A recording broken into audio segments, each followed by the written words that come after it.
बाजार के अंदर आज ज़बरदस्त करेक्शन थी, ज़बरदस्त गिरावट थी।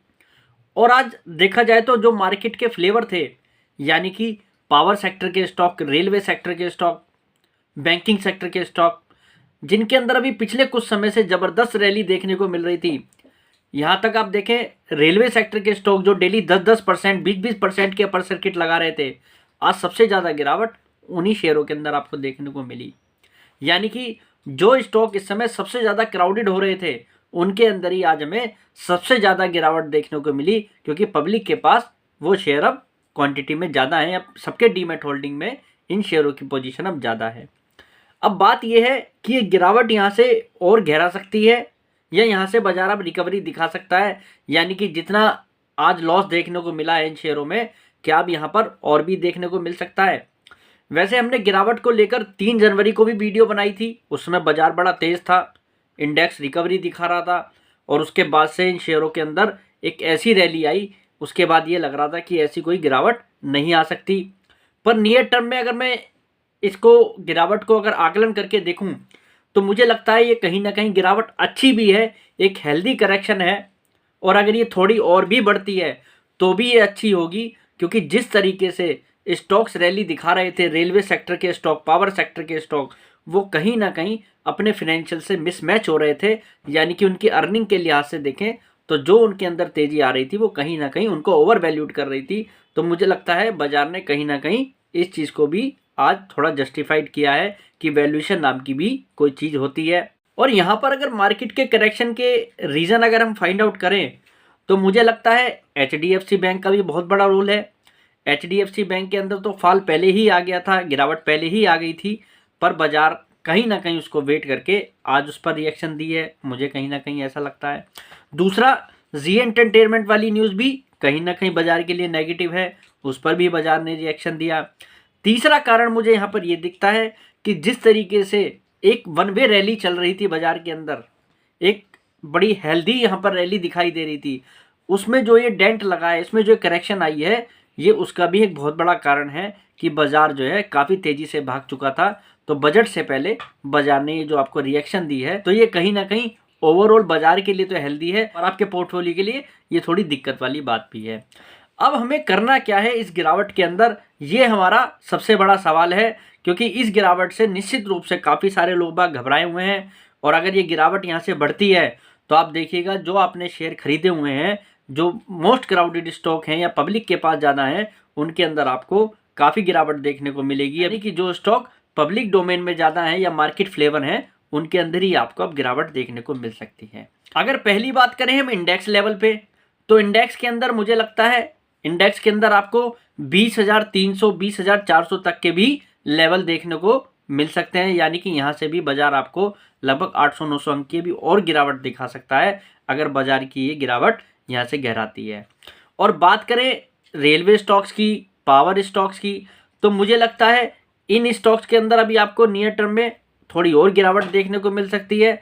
अपने हायर लेवल से ये स्टॉक अगर 20-20, 30-30% भी करेक्ट हो जाए, तो यहाँ पर वो जस्टिफाइड होगा, उसको आप अनजस्टिफाइड नहीं कह सकते, क्योंकि इनकी जो रैली रही है वो वन वे रैली रही है।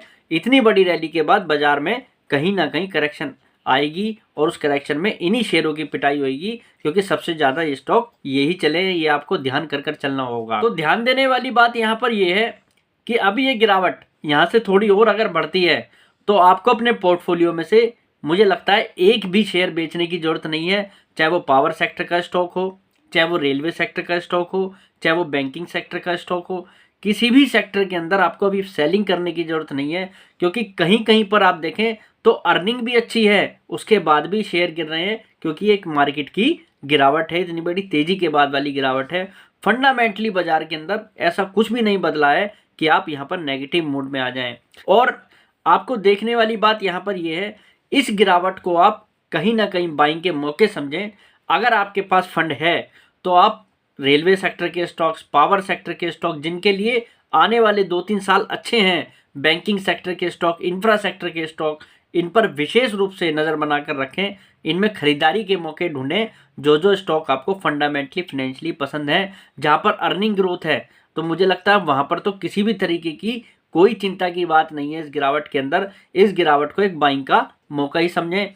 अभी हो सकता है आपको अपने पोर्टफोलियो में लग रहा हो कि मेरे पोर्टफोलियो में कितना बड़ा मुनाफा यहाँ पर चला गया है बाजार की एक ही दिन की गिरावट में, क्योंकि गिरावट वाकई में ही बड़ी तेज गिरावट है और स्मॉल कैप मिड कैप के अंदर ही सबसे ज़्यादा गिरावट है। ये सब बातें बिल्कुल सच हैं, पर आपको इस गिरावट को पॉजिटिव रूप से देखना होगा, क्योंकि आज आप न्यूज़ भी देखें तो भारत का बाजार जो है चौथे नंबर पर सबसे बड़े साइज के हिसाब से सबसे बड़े साइज वाला मार्केट हो गया है हांगकांग को पीछे करके। तो बाजार के लिए न्यूज़ अच्छी है, पर बाजार इस न्यूज़ पर कब रिएक्शन देगा वो आने वाला टाइम बताएगा। पर फिलहाल का जो रिएक्शन है ये एक तेजी के बाद एक ढंग की गिरावट है जो बाजार के लिए जरूरी थी। जब भी बाजार के अंदर मैच्योरिटी आएगी, प्राइस और वैल्यूएशन जो है वो काफ़ी मिसमैच होते हुए जा रहे थे, तो देखा जाए ये कहीं ना कहीं गिरावट आपके लिए अच्छी है। फिर हम बात करते हैं जी एंटरटेनमेंट की। जी एंटरटेनमेंट के अंदर जो गिरावट है, अब उसके अंदर क्या करना है, क्योंकि आज की जो गिरावट है मुझे लगता है अब वही शेयर काफ़ी लोगों के पोर्टफोलियो में नेगेटिव हो गया होगा, यानी कि उनको अब लॉस दे रहा होगा, क्योंकि शेयर के अंदर काफ़ी बड़ी गिरावट आ चुकी है। और अपने पिछले 2 साल पहले के जो मर्जर से पहले की जब बातचीत शुरू हुई थी उससे पहले जो प्राइस था उसके भी नीचे ये शेयर आ गया है। मेरे ख्याल से आपको जी एंटरटेनमेंट के अंदर अब पैनिक सेलिंग नहीं करनी चाहिए। अगर आपके पास ये शेयर है आपको इस शेयर को बेचकर नहीं निकलना चाहिए, आपको अब थोड़ा इंतज़ार करना चाहिए। बाजार ने आज इस न्यूज़ पर जितनी पैनिक सेलिंग करनी थी मुझे लगता है आज वो हो गई है। नियर टर्म में अगर थोड़ी बहुत गिरावट और आए तो आपको उससे घबराने की ज़रूरत नहीं है, क्योंकि इस कंपनी के अंदर जो बड़े इन्वेस्टर हैं वो अभी भी सिटेड हैं, वो वेट एंड वॉच पोजीशन में हैं। और मुझे लगता है पुनीत गोयनका जी को अब इसके बोर्ड से बाहर किया जाएगा, क्योंकि सुनने में ये तक आ रहा है शेयर होल्डर्स की अब मीटिंग होगी, उसमें कहीं ना कहीं नए बोर्ड का गठन हो सकता है, या कह सकते हैं पुनीत गोयनका जी की एग्जिट यहाँ पर हो सकती है अगर इस कंपनी को सही तरीके से चलाना है। क्योंकि अब पुनीत गोयनका जी का इस कंपनी के अंदर बने रहना यहाँ पर मुश्किल दिखाई दे रहा है, और उनका हटना भी यहाँ पर इजीली पॉसिबल है, क्योंकि उनके पास मात्र 3 से 4% की शेयर होल्डिंग है। तो देखा जाए यहाँ पर एक नए बोर्ड का गठन हो सकता है, नए तरीके से अब हो सकता है इस डील पर बातचीत चले। सोनी कहीं ना कहीं इस बात पर दोबारा राजी हो जाए कि कंपनी के साथ मर्जर की प्रोसेस को वो दोबारा शुरू करे, क्योंकि उनकी भी प्रॉब्लम जो है कहीं ना कहीं पुनीत गोयनका जी से जुड़ी हुई है, और कंपनी की भी प्रॉब्लम अब पुनीत गोयनका जी से जुड़ी हुई है। अगर पुनीत गोयनका जी हट जाएंगे तो मुझे लगता है ये कंपनी जो है या ये मर्जर की बातचीत दोबारा उन ट्रैक पर होगी, और शेयर जैसे गिरा है वैसे ही आपको रिकवर होता हुआ दिख सकता है। और अगर ये मर्जर भी कॉल ऑफ हुआ है, अगर ये ना भी हो तो मुझे लगता है अगर नए बोर्ड का गठन होता है, ये कंपनी फंडामेंटली काफ़ी अच्छी थी, एक कंपनी के पास कैश भी था, सब कुछ है, कंपनी अच्छी परफॉर्मेंस दिखा रही थी। इस साल बेशक कंपनी का प्रॉफिट गिरा है, पर कंपनी पिछले 2 सालों के अंदर भी प्रॉफिट में थी। तो ये कंपनी मुझे लगता है दोबारा ऑन ट्रैक आ सकती है, और कहीं ना कहीं मुझे ये लगता है कि ये मर्जर की बातचीत दोबारा शुरू हो सकती है, क्योंकि सोनी का भी काफ़ी बड़ा इंटरेस्ट है इस मर्जर के अंदर, और उनको भी काफ़ी बड़ा बेनिफिट दिखता है। पर पुनीत गोयनका जी ये सच बात है कि अब इस मर्जर में काफ़ी बड़ी प्रॉब्लम बन गए हैं, तो उनका हटना इस मर्जर से बहुत ज़रूरी है। और बड़े इन्वेस्टर जैसे LIC जैसे इन्वेस्टर हैं, मुझे लगता है कहीं ना कहीं अब वो शेयर होल्डर्स की मीटिंग बुलाकर या उनका अप्रूवल लेकर अब यहाँ पर इनको हटाने की कोशिश करेंगे, नए बोर्ड का गठन करने की कोशिश करेंगे, या यहाँ पर जो है कंपनी का कंट्रोल अपने हाथ में कहीं ना कहीं ले सकते हैं। तो मेरी नज़र में आपको जी एंटरटेनमेंट को अभी होल्ड करना चाहिए। अगर आज आपने नहीं बेचा है तो अब आप पैनिक सेलिंग में आकर इसको ना बेचें। और निफ्टी की इस गिरावट में भी आपको घबराने की ज़रूरत नहीं है। इतनी बड़ी आपने अगर रैली देखी है तो आप थोड़ी बहुत करेक्शन को भी देखिए, अभी बिल्कुल मत घबराइए। कोई ऐसी मार्केट में प्रॉब्लम नहीं है कि आपके पोर्टफोलियो को आपको बेचना पड़े, शेयरों को बेचना पड़े। उम्मीद करता हूँ आज का ये मेरे वीडियो काफ़ी हेल्पफुल होगा, मार्केट की इस गिरावट को लेकर आपको पेशेंस देगा, आपको कन्विक्शन देगा, ताकि आप इस गिरावट में घबराएं नहीं। तो कल फिर मुलाकात करते हैं एक नई वीडियो के साथ। फिलहाल के लिए नमस्कार।